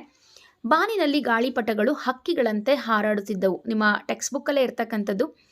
ಅಲಂಕಾರ ಅಂತೆ ಅಂತ ಹೇಳಿ ಬಂದಿದೆ. ಅಂತೆ, ಹಾಂಗ, ಓಲ್ ಬಂದರೆ ಸುಲಭವಾಗಿ ನಾವು ಗುರುತಿಸ್ಬೋದು ಉಪಮಾ ಅಲಂಕಾರ ಅಂತ ಹೇಳಿ. ಅಲಂಕಾರ, ಉಪಮಾ ಅಲಂಕಾರ. ಲಕ್ಷಣ 2 ವಸ್ತುಗಳಿಗಿರ್ತಕ್ಕಂತಹ ಸಾದೃಶ್ಯ ಸಂಪತ್ತನ್ನು ಹೋಲಿಸಿ ವರ್ಣಿಸುವುದೇ ಉಪಮಾ ಅಲಂಕಾರ. ಉಪಮೇಯ ಗಾಳಿಪಟಗಳು, ಉಪಮಾನ ಹಕ್ಕಿಗಳು. ಉಪಮವಾಚಕ ಅಂತೆ, ಸಮಾನ ಧರ್ಮ ಹಾರಾಡುವುದು. ಸಮನ್ವಯ, ಇಲ್ಲಿ ಉಪಮೇಯವಾದ ಗಾಳಿಪಟಗಳನ್ನು ಉಪಮಾನವಾದ ಹಕ್ಕಿಗಳಿಗೆ ಹೋಲಿಸಿ ವರ್ಣಿಸಲಾಗಿದೆ. ಸ್ವಲ್ಪ ಜಾಗದ ಕೊರತೆ ಇದ್ದಿದ್ದರಿಂದ ನಾನು ಉಪಮೇಯ, ಉಪಮಾನ 2 ಪಕ್ಕಕ್ಕೇ ಬರೆದಿದ್ದೀನಿ. ಹಾಗೆ ಉಪಮವಾಚಕ ಸಮಾನ ಧರ್ಮವನ್ನು ಪಕ್ಕಕ್ಕೆ ಬರೆದಿದ್ದೀನಿ. ಎಕ್ಸಾಮಲ್ಲಿ ನಿಮಗೆ ಜಾಗ ಇತ್ತು ಅಂತ ಹೇಳಿದ್ರೆ ಕೆಳಗಡೆ ಬರೀರಿ, ಇಲ್ಲ ಇಷ್ಟೇ ಜಾಗ ಇತ್ತು ಅಂತ ಹೇಳಿದ್ರೆ ಈ ರೀತಿ ಬರೀರಿ, ಏನು ತೊಂದರೆ ಇಲ್ಲ. ನಂತರ ನೋಡಿ, ಇಲ್ಲಿ 8ನೇ ಮೇನ್, ಕೆಳಗಿನ ಗಾದೆಗಳಲ್ಲಿ ಯಾವುದಾದ್ರೂ ಒಂದು ಗಾದೆಯನ್ನು ಮಹತ್ವದೊಂದಿಗೆ ವಿಸ್ತರಿಸಿ ಬರೆಯಿರಿ ಅಂತೇಳಿ ಕೊಟ್ಟಿದ್ದಾರೆ. 3 ಅಂಕಗಳಿಗೆ 2 ಗಾದೆ ಕೊಟ್ಟಿದ್ದಾರೆ. ತುಂಬಿದ ಕೊಡ ತುಳ್ಕೋದಿಲ್ಲ ಅನ್ನೋದು ಒಂದು ಗಾದೆ. ಕೊಟ್ಟಿದ್ದು ತನಗೆ ಬಚ್ಚಿಟ್ಟದ್ದು ಪರರಿಗೆ ಅಂತಕ್ಕಂಥದ್ದು ಒಂದು ಗಾದೆ. ಮೊದಲನೇದಾಗಿ ಪೀಠಿಕೆಯನ್ನು ನಾವು ಬರೀಬೇಕು. ಪೀಠಿಕೆ ಗಾದೆಯನ್ನು ವಿಸ್ತರಿಸಿ ಬರೆದ್ರೆ ಅದಕ್ಕೆ 1 ಮಾರ್ಕ್ಸ್, ಪೀಠಿಕೆಗೆ 1 ಮಾರ್ಕ್ಸ್, ಉಪಸಂಹಾರಕ್ಕೆ 1 ಮಾರ್ಕ್ಸ್, ಈ ರೀತಿ ಇರುತ್ತೆ. ಪೀಠಿಕೆ ಜನಸಾಮಾನ್ಯರ ಅನುಭವದ ಮಾತುಗಳೇ ಗಾದೆಗಳಾಗಿ ರೂಪುತಾಳಿವೆ. ವೇದ ಸುಳ್ಳಾದರೂ ಗಾದೆ ಸುಳ್ಳಲ್ಲ ಎಂಬ ಮಾತಿದ್ದು, ಗಾದೆಗಳು ವಾಮನನ ರೂಪವನ್ನು ಹೊಂದಿದ್ದರೂ ತ್ರಿವಿಕ್ರಮ ಅರ್ಥವನ್ನು ಹೊಂದಿರುತ್ತವೆ ಅಂತ ಹೇಳಿ ಬರೀಬೇಕು. ನಂತರ ಕೊಟ್ಟಿರ್ತಕ್ಕಂತಹ ಗಾದೆಯ ವಿವರಣೆ, ಇಲ್ಲಿ ನಾನು ತುಂಬಿದ ಕೊಡ ತುಳುಕೋದಿಲ್ಲ ಅನ್ನುವ ಗಾದೆಯ ವಿವರಣೆಯನ್ನು ಬರಿತಾ ಇದ್ದೇನೆ. ಪೂರ್ಣ ವಿಚಾರವನ್ನು ಅರಿತವರು ಪಂಡಿತರು ಅನಗತ್ಯ ಮಾತುಗಳನ್ನು ಆಡೋದಿಲ್ಲ. ಅವಶ್ಯವಿದ್ದಾಗ ಮಾತ್ರ ತಮಗೆ ತಿಳಿದಿದ್ದನ್ನು ಹೇಳ್ತಾರೆ. ಆದರೆ ಅರೆಬರೆ ತಿಳಿದವರು ಎಲ್ಲವೂ ತಮಗೆ ಗೊತ್ತಿರುವಂತೆ ವರ್ತಿಸುತ್ತಾರೆ. ತಮ್ಮನ್ನು ತಾವು ಸರ್ವಜ್ಞ ಎಂದುಕೊಂಡಿರುತ್ತಾರೆ. ಅಲ್ಪವಿದ್ಯಾ ಮಹಾಗರ್ವಿ ಎನ್ನುವ ಮಾತು ಇವರಿಗೆ ಅನ್ವಯಿಸುತ್ತದೆ ಅಂತ ಬರಿಬೇಕು. ಇನ್ನು ಉಪಸಂಹಾರದಲ್ಲಿ ಈ ರೀತಿಯಾಗಿ ಪೂರ್ಣ ಪಾಂಡಿತ್ಯವನ್ನು ತುಂಬಿದ ಕೊಡಕ್ಕೂ ಅಲ್ಪ ತಿಳಿದವರನ್ನು ಅರ್ಧ ತುಂಬಿದ ಕೊಡಕ್ಕೂ ಹೋಲಿಸಲಾಗಿದೆ. ನಂತರದ ಮೇಲೆ ಕೆಳಗಿನ ವಾಕ್ಯ ಅಥವಾ ಹೇಳಿಕೆಗಳಿಗೆ ಸಂದರ್ಭ ಮತ್ತು ಸ್ವಾರಸ್ಯವನ್ನು ಬರೆಯಿರಿ ಅಂತ ಹೇಳಿ ಕೊಟ್ಟಿದ್ದಾರೆ. 6 ಸಂದರ್ಭದ ವಾಕ್ಯಗಳನ್ನು ಕೊಟ್ಟಿದ್ದಾರೆ 3 ಅಂಕಗಳಿಗೆ. ಆದರೆ ಈ ಮೇಲನ್ನು ಬರೆಯೋದಕ್ಕೆ ನನಗಂತೂ ತುಂಬಾ ಕಷ್ಟ ಆಯಿತು. ಯಾಕಂತ ಹೇಳಿದ್ರೆ ಕೊಟ್ಟಿರ್ತಕ್ಕಂತಹ ಸ್ಥಳದ ಅವಕಾಶ ಏನಿದೆಯಲ್ವ ಅದು ತುಂಬಾ ಕಡಿಮೆ ಇದೆ. ನೋಡ್ಬೋದು ಬರೀ 3 ಲೈನ್ಸ್ ಕೊಟ್ಟಿದ್ದಾರೆ. ಆದರೆ ನಿಮ್ಮ ಕ್ಲಾಸ್ ವರ್ಕಲ್ಲಿ ನೋಡಿದ್ರೆ ಸಂದರ್ಭ ಎಷ್ಟೊಂದು ಬರೆದಿರ್ತೀರ. ಆಮೇಲೆ 3 ಅಂಕಗಳಿಗೆ ಅಂತ ಹೇಳಿ ಕೇಳಿದಾಗ ನಾವು ಅಷ್ಟು ಸಂದರ್ಭವನ್ನು ಬರೀಲೇಬೇಕಾಗುತ್ತೆ. ಆದರೆ ಇಲ್ಲಿ 3 ಸಾಲು ಕೊಟ್ಟಿರೋದ್ರಿಂದ ನಾನು ಅದರಲ್ಲೇ ಸ್ವಲ್ಪ ಅಡ್ಜಸ್ಟ್ ಮಾಡಿ ಬರೆದಿದ್ದೇನೆ. ನೋಡ್ಬೋದು, ಮೊದಲನೇದಾಗಿ ಮಾನವತೆಯೇ ವಿಶ್ವ ಅನುಸರಿಸಬೇಕಾದ ಮಾರ್ಗ ಅಂತ ಹೇಳಿದೆ. ಆಯ್ಕೆ, ಪ್ರಸ್ತುತ ವಾಕ್ಯವನ್ನು ಆದರ್ಶ ಶಿಕ್ಷಕ ಸರ್ವೇಪಲ್ಲಿ ರಾಧಾಕೃಷ್ಣನ್ ಎಂಬ ಗದ್ಯದಿಂದ ಆರಿಸಿಕೊಳ್ಳಲಾಗಿದೆ. ಸಂದರ್ಭ, ರಾಧಾಕೃಷ್ಣನ್ರವರು ಕೆನಡಾದ ರೇಡಿಯೋ ಪ್ರಸಾರದ ಭಾಷಣದಲ್ಲಿ ಈ ಒಂದು ಮಾತನ್ನು ಹೇಳಿದ್ದಾರೆ. ಸ್ವಾರಸ್ಯ, ವಿಶ್ವದ ಸರ್ವ ಸಮಸ್ಯೆಗಳಿಗೂ ಮಾನವೀಯತೆ ಇಲ್ಲದಿರ್ತಕ್ಕಂಥದ್ದೇ ಕಾರಣ. ಆದ್ದರಿಂದ ಮಾನವೀಯತೆಯನ್ನು ಹೊಂದಬೇಕು ಅನ್ನೋದೇ ಇಲ್ಲಿರ್ತಕ್ಕಂತಹ ಸ್ವಾರಸ್ಯ. ನಂತರ 34ನೇ ಪ್ರಶ್ನೆ, ಕುತಂತ್ರವನ್ನು ತಂತ್ರಗಾರಿಕೆಯಿಂದಲೇ ಮಣಿಸಬೇಕು. ಈ ವಾಕ್ಯವನ್ನು ಗಜಾನನ ಶರ್ಮಾ ಅವರ ಚನ್ನ ಭೈರಾದೇವಿ ನಾಟಕದಿಂದ ಆಯ್ಕೆ ಮಾಡಿಕೊಳ್ಳಲಾಗಿದೆ. ಸಂದರ್ಭ, ಪೋರ್ಚುಗೀಸರು ಹೊನ್ನಾವರದ ಕೋಟೆಯ ಮೇಲೆ ದಾಳಿ ಮಾಡುವ ಹೊಂಚನ್ನು ಹಾಕಿದಾಗ ಚನ್ನ ಭೈರಾದೇವಿ ಹೇಳ್ತಕ್ಕಂತಹ ಮಾತು ಇದಾಗಿದೆ. ಅಂದರೆ ಮುಳ್ಳನ್ನು ಮುಳ್ಳಿನಿಂದಲೇ ತೆಗೆಯಬೇಕು, ಅಂತೆಯೇ ಪೋರ್ಚುಗೀಸರ ಕುತಂತ್ರವನ್ನು ತಂತ್ರಗಾರಿಕೆಯಿಂದಲೇ ಮಣಿಸಬೇಕು ಅಂತೇಳಿ ಇಲ್ಲಿ ಚನ್ನ ಭೈರಾದೇವಿ ಹೇಳ್ತಾರೆ. ಇಲ್ಲಿರ್ತಕ್ಕಂತಹ ಸ್ವಾರಸ್ಯ ಅಂದರೆ ರಾಣಿ ಚನ್ನ ಭೈರಾದೇವಿಯ ಯುದ್ಧ ತಂತ್ರವೇ ಇಲ್ಲಿ ಇರ್ತಕ್ಕಂತಹ ಸ್ವಾರಸ್ಯ. ಇನ್ನು ನಂತರ 35ನೇ ಪ್ರಶ್ನೆ ನೋಡಿ, ನೀನು ಅತ್ಯಂತ ಕರುಣಿ. ಆಯ್ಕೆ, ಈ ವಾಕ್ಯವನ್ನು ಹರಿಹರ ಕವಿ ರಚಿಸಿರ್ತಕ್ಕಂಥ ಹರಲೀಲೆ ಎಂಬ ಪಾಠದಿಂದ ಆಯ್ಕೆಯನ್ನು ಮಾಡಿಕೊಳ್ಳಲಾಗಿದೆ. ಸಂದರ್ಭ, ನಂಬಿ ಅಣ್ಣನನ್ನು ಮದುವೆ ಮಂಟಪದಿಂದ ಕರೆತರಲು ಭೂಲೋಕಕ್ಕೆ ಹೋಗುವುದಾಗಿ ಶಿವ ಗಿರಿಜೆಗೆ ಹೇಳ್ತಾನೆ. ಆಗ ಗಿರಿಜೆ ತಾನೂ ಬರುತ್ತೇನೆ ಅಂತೇಳಿ ಹೇಳ್ತಾಳೆ. ಆ ಸಂದರ್ಭದಲ್ಲಿ ಶಿವ ಈ ರೀತಿ ಹೇಳ್ತಾನೆ. ಯಾವ ರೀತಿ? ನೀನು ಅತ್ಯಂತ ಕರುಣಿ, ನಾನು ಮಾಡೋದಕ್ಕೆ ಹೋಗ್ತಾ ಇರ್ತಕ್ಕಂಥದ್ದು ನಿಷ್ಠುರದ ಕೆಲಸ, ಹಾಗಾಗಿ ನೀನು ಬರೋದು ಬೇಡ ಅಂತ ಹೇಳ್ತಾನೆ. ಸ್ವಾರಸ್ಯ ಏನಪ್ಪ ಅಂತ ಹೇಳಿದ್ರೆ, ಶಿವನು ನೀಡ್ತಕ್ಕಂತಹ ಪರೀಕ್ಷೆಗಳನ್ನು ನೋಡಿ ಸಹಿಸಲು ಸಾಧ್ಯವಿಲ್ಲದೆ ಇರೋಷ್ಟು ಕರುಣಾ ಹೃದಯವನ್ನು ಉಳ್ಳವಳು ಗಿರಿಜೆ ಅನ್ನೋದೇ ಇಲ್ಲಿರ್ತಕ್ಕಂಥ ಸ್ವಾರಸ್ಯ. ನಂತರ 36ನೇ ಪ್ರಶ್ನೆ, ಅದಕ್ಕೆ ತಲೆವಾಗುವುದೇ ಸೃಷ್ಟಿಯೊಳ ಮರ್ಮ. ಈ ವಾಕ್ಯವನ್ನು ಪರಮೇಶ್ವರ ಭಟ್ರವರ ಹೇಮಂತ ಪದ್ಯದಿಂದ ಆಯ್ಕೆಯನ್ನು ಮಾಡಿಕೊಳ್ಳಲಾಗಿದೆ. ಸಂದರ್ಭ, ಹೇಮಂತ ಋತುವಿನ ಆಗಮನದ ಸಂದರ್ಭದಲ್ಲಿ ಪ್ರಕೃತಿಯಲ್ಲಾಗ್ತಕ್ಕಂತಹ ಬದಲಾವಣೆಗಳನ್ನು ಹೇಗೆ ಎದುರುಗೊಳ್ಬೇಕು, ಹಾಗೆ ಹೇಮಂತನ ಕಠಿಣ ಶಾಸನಕ್ಕೆ ಯಾವ ರೀತಿ ತಲೆಬಾಗಬೇಕು ಅನ್ನೋದನ್ನು ಹೇಳ್ತಕ್ಕಂಥ ಸಂದರ್ಭದಲ್ಲಿ ಈ ವಾಕ್ಯ ಬಂದಿದೆ. ಇನ್ನು ಸ್ವಾರಸ್ಯವನ್ನು ನೋಡೋದಾದರೆ, ಹೇಮಂತನ ಕಠಿಣ ಶಾಸನಕ್ಕೆ ತಲೆಬಾಗಿ ಪ್ರಕೃತಿ ತನ್ನ ಸೃಷ್ಟಿಯನ್ನು ಉಳಿಸಿಕೊಳ್ಳೋದೇ ಇಲ್ಲಿ ಇರ್ತಕ್ಕಂತಹ ಸ್ವಾರಸ್ಯ. ಇನ್ನು ನಂತರ 37ನೇ ಪ್ರಶ್ನೆ, ಬೆಳೆ ಬೆಳೆಯುತ್ತಾ ದಿವಿನಾದೆ. ಆಯ್ಕೆ, ಈ ವಾಕ್ಯವನ್ನು ಶಿಶುನಾಳ ಶರೀಫರ ಬಿದಿರು ಎಂಬ ತತ್ವಪದದಿಂದ ಆಯ್ಕೆ ಮಾಡಿಕೊಳ್ಳಲಾಗಿದೆ. ಸಂದರ್ಭ, ಬಿದಿರು ಬೆಳೆಯುವ ಬಗೆಯನ್ನು ವರ್ಣಿಸುವ ಸಂದರ್ಭದಲ್ಲಿ ಈ ವಾಕ್ಯವನ್ನು ಹೇಳಲಾಗಿದೆ. ಸ್ವಾರಸ್ಯ ಏನಂತ ಹೇಳಿದ್ರೆ, ಬೃಹದಾಕಾರವಾಗಿ ಬೆಳೆಯುವ ಬಿದಿರು ಹುಟ್ಟುವಾಗ ಹುಲ್ಲಾಗಿ ಹುಟ್ಟುತ್ತದೆ, ಆದರೆ ಬೆಳೆಯುತ್ತಾ ಮೈ ತುಂಬಿಕೊಳ್ಳುತ್ತದೆ ಎನ್ನುವುದೇ ಇಲ್ಲಿರ್ತಕ್ಕಂತಹ ಸ್ವಾರಸ್ಯ. ಇನ್ನು ನಂತರ 38ನೇ ಪ್ರಶ್ನೆ, ಬಡತನದ ಹೊತ್ತಾನೆ ದೊರಕಿ ಫಲವೇನು. ಆಯ್ಕೆ, ಈ ವಾಕ್ಯವನ್ನು ರಾಘವಾಂಕನು ರಚಿಸಿರ್ತಕ್ಕಂಥ ಹರಿಶ್ಚಂದ್ರ ಕಾವ್ಯದಿಂದ ಆರಿಸಲಾದ ನಿನ್ನ ಮುತ್ತಿನ ಸತ್ತಿಗೆ ನಿತ್ತು ಸಲಹು ಎಂಬ ಪಾಠದಿಂದ ಆಯ್ಕೆ ಮಾಡಿಕೊಳ್ಳಲಾಗಿದೆ. ಸಂದರ್ಭ, ಹರಿಶ್ಚಂದ್ರನು ತನ್ನ ಬಳಿಗೆ ಬಂದು ಅಮೋಘವಾಗಿ ನರ್ತಿಸಿದ ಗಾನರಾಣಿಯರಿಗೆ ಸರ್ವಾಭರಣಗಳನ್ನು ನೀಡಿದಾಗ ಗಾನರಾಣಿಯರು ಅದನ್ನು ತಿರಸ್ಕರಿಸಿ ಹರಿಶ್ಚಂದ್ರನಿಗೆ ಈ ಮೇಲಿನ ಮಾತನ್ನು ಹೇಳ್ತಾರೆ. ಇಲ್ಲಿ ಸ್ವಲ್ಪ ಕೆಳಗಡೆ ಎಕ್ಸ್ಟ್ರಾ ಸ್ಪೇಸ್ ಸಿಕ್ಕಿರೋದ್ರಿಂದ ನಾನು ಜಾಸ್ತಿ ಆನ್ಸರನ್ನು ಬರೆದಿದ್ದೇನೆ. ಸ್ವಾರಸ್ಯ, ಸಂದರ್ಭಕ್ಕೆ ಉಚಿತವಾದಂತಹ ವಸ್ತುಗಳು ದೊರೆಯದೆ ಇತರೆ ಬೆಲೆ ಬಾಳುವ ವಸ್ತುಗಳು ದೊರೆತರೂ ಕೂಡ ಅದರಿಂದ ಪ್ರಯೋಜನ ಇಲ್ಲ ಅನ್ನೋದೇ ಈ ಮಾತಿನ ಸ್ವಾರಸ್ಯ. ಇನ್ನು ನಂತರ 10ನೇ ಮೇಲೆ ನೋಡಿ, ಪದ್ಯಭಾಗವನ್ನು ಪೂರ್ಣಗೊಳಿಸಿ ಬರೆಯಿರಿ ಅಂತೇಳಿ ಕೊಟ್ಟಿದ್ದಾರೆ. ಹೊಸ ಹಾಡು ಪದ್ಯವನ್ನು ಕೊಟ್ಟಿದ್ದಾರೆ. ಒಂದೇ ಪದ್ಯದ 2 ಪ್ಯಾರಾಗ್ರಾಫನ್ನು ಕೊಟ್ಟಿದ್ದಾರೆ. ಎರಡರಲ್ಲಿ ನೀವು ಯಾವುದನ್ನಾದರೂ ಬರೀಬೋದಾಗಿದೆ. ಜಾತಿ ಕುಲಮತ ಧರ್ಮ ಪಾಶಗಳ ಕಡಿದೊಗೆದು ಎದೆ ಹಿಗ್ಗಿ ಹಾಡಬೇಕು. ಯುಗ ಯುಗಗಳಾಚೆಯಲ್ಲಿ ಲೋಕಾಂತದಲ್ಲಿ ಆ ಹಾಡು ಗುಡುಗಬೇಕು. ಅಥವಾ ಉನ್ನತೋನ್ನತ ಘನಹಿಮಾದ್ರಿ ಶಿಖರವನೇರಿ ಹಾಡಲ್ಲಿ ಹಾಡಬೇಕು. ಹಾಡು ನುಡಿಗುಂಡುಗಳು ಹಾರಿ ದಶ ದಿಕ್ಕಿನಲ್ಲಿ ಭಯದ ಬೆನ್ನಟ್ಟಬೇಕು. ಇನ್ನು ನಂತರ 11ನೇ ಮೇನ್, ಕೆಳಗಿನ ಪದ್ಯ ಭಾಗವನ್ನು ಓದಿ ಅರ್ಥ ಮಾಡಿಕೊಂಡು ಅಡಕವಾಗಿರ್ತಕ್ಕಂತಹ ಮೌಲ್ಯವನ್ನು ಆಧರಿಸಿ ಸಾರಾಂಶ ಬರೆಯಿರಿ ಅಂತ ಹೇಳಿ ಕೊಟ್ಟಿದ್ದಾರೆ. ಪದ ನರೆದು ನುಡಿಯಲು ನುಡಿದುದನ್ ಅರಿದು ಆರಯಲ್ ಮಾರ್ಪರ್ ಆ ನಾಡವರ್ಗಳ್ ಚದುರರ್ ನಿಜದಿಂ ಕುರಿತೋದದೆಯುಂ ಕಾವ್ಯ ಪ್ರಯೋಗ ಪರಿಣತ ಮತಿಗಳ್. ಪ್ರಸ್ತುತ ಪದ್ಯವನ್ನು ಶ್ರೀ ವಿಜಯನು ರಚಿಸಿರುವ ಕನ್ನಡ ನಾಡುನುಡಿ ಎಂಬ ಪದ್ಯದಲ್ಲಿ ನೋಡಬಹುದಾಗಿದ್ದು, ನಮ್ಮ ಕನ್ನಡಿಗರು ತಿಳಿದು ಮಾತನಾಡುವಂಥವರು, ಬೇರೆಯವರು ನುಡಿದುದನ್ನು ಸರಿಯಾಗಿ ಅರ್ಥೈಸಿಕೊಂಡು ಪ್ರತಿಕ್ರಿಯಿಸುವವರು, ನುಡಿದಂತೆ ನಡೆಯುವವರು, ಪದ ಪ್ರಯೋಗ ಚತುರರು, ವಿದ್ಯಾವಂತರಲ್ಲದಿದ್ದರೂ ಕಾವ್ಯ ರಚಿಸುವ ಜಾಣ್ಮೆ ಉಳ್ಳವರು ಎಂಬುದೇ ಈ ಪದ್ಯದ ಅರ್ಥವಾಗಿದೆ. ಹಾಗೆ ಇಲ್ಲಿರ್ತಕ್ಕಂತಹ ಮೌಲ್ಯವನ್ನು ನೋಡೋದಾದರೆ ಕನ್ನಡಿಗರ ವಿವೇಕ ಹಾಗೂ ಚಾಕಚಕ್ಯತೆಯೇ ಇಲ್ಲಿ ಇರ್ತಕ್ಕಂತಹ ಮೌಲ್ಯ.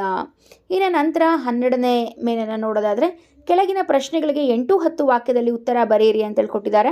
ಇಲ್ಲಿ ಒಂದು ಪಿಕ್ಚರನ್ನು ಕೊಟ್ಟಿದ್ದಾರೆ. ನೋಡಿದ್ರೆ ಈ ಪಿಕ್ಚರ್ ಎಲ್ಲಿ ನೋಡಿರೋದು ಅಂತ ಹೇಳಿ, ಬೆಡಗಿನ ತಾಣ ಜೈಪುರ ಪಾಠದಲ್ಲಿ ಇರ್ತಕ್ಕಂತಹ ಚಿತ್ರ ಇದಾಗಿದೆ. ಇದರ ಹೆಸರು ಜಂತರ್ ಮಂತರ್ ಅಂತ ಹೇಳಿ. ಪ್ರಶ್ನೆಗಳು ಈ ರೀತಿಯಾಗಿದೆ ನೋಡಿ. ಜೈಪುರದಲ್ಲಿರುವ ಈ ಸ್ಮಾರಕದ ವಿಶೇಷತೆಯನ್ನು ಪರಿಚಯ ಮಾಡಿಕೊಡಿ ಅಂತೇಳಿ ಕೇಳಿದ್ದಾರೆ. ಈ ಸ್ಮಾರಕವು ಗಣಿತಕ್ಕೂ ಸೂಕ್ಷ್ಮ ಪರಿಶೀಲನೆಗೂ ಹಿರಿಯರು ಸಲ್ಲಿಸಿದ ಕಾಣಿಕೆ. ಇದನ್ನು ಸಮರ್ಥಿಸಿ ಬರೆಯಿರಿ ಅಂತ ಹೇಳಿ ಕೇಳಿದ್ದಾರೆ. ನಾನು ಇಲ್ಲಿ ಮೊದಲನೇ ಪ್ರಶ್ನೆಗೆ ಉತ್ತರವನ್ನು ಬರೆದಿದ್ದೇನೆ. ಜೈಪುರದಲ್ಲಿರ್ತಕ್ಕಂತಹ ಈ ಸ್ಮಾರಕದ ವಿಶೇಷತೆ ಅಂತ ಇದೆಯಲ್ಲ, ಅದಕ್ಕೆ ಆನ್ಸರನ್ನು ಬರೆದಿದ್ದೇನೆ. ಆನ್ಸರನ್ನು ಕೇಳ್ಕೊಳ್ಳಿ. ಜೈಪುರದಲ್ಲಿರುವ ಈ ಸ್ಮಾರಕದ ಹೆಸರು ಜಂತ್ರ ಮಂತ್ರ. ಜಂತ್ರ ಮಂತ್ರ ಹಳೆಯ ಕಾಲದ ಖಗೋಳ ವಿಜ್ಞಾನದ ಪರಿಶೀಲನಾಲಯ. 400-500 ವರ್ಷಗಳ ಪೂರ್ವದಲ್ಲಿ ಖಗೋಳಶಾಸ್ತ್ರಜ್ಞರು ಗ್ರಹ, ಸೂರ್ಯ, ಚಂದ್ರ, ತಾರಾಮಂಡಲಗಳನ್ನು ಅಳೆದು ಪರಿಶೀಲಿಸಿ ನೋಡುವ ಸಲುವಾಗಿ ವಿಚಿತ್ರವಾದ ಸಾಧನಗಳನ್ನು ಅಲ್ಲಿ ನೆಟ್ಟಿದ್ದಾರೆ. ಗಳಿಗೆ ಅಳೆಯುವುದಕ್ಕೆ, ಪ್ರತಿಯೊಂದು ತಿಂಗಳಿನಲ್ಲೂ ಸೂರ್ಯ ನಕ್ಷತ್ರಗಳ ಗತಿಯನ್ನು ಪರಿಶೀಲಿಸುವುದಕ್ಕೆ ಏನೇನೋ ಮಾರ್ಪಾಡುಗಳು ಇದೆ. ಪ್ರತಿಯೊಂದು ಸಾಧನದ ಮೇಲೂ ಅವುಗಳ ಉಪಯೋಗ ಮತ್ತು ಕಾಲವನ್ನು ಅಳೆಯುವ ರೀತಿ ಮೊದಲಾದವುಗಳನ್ನು ನಮೂದಿಸಲಾಗಿದೆ.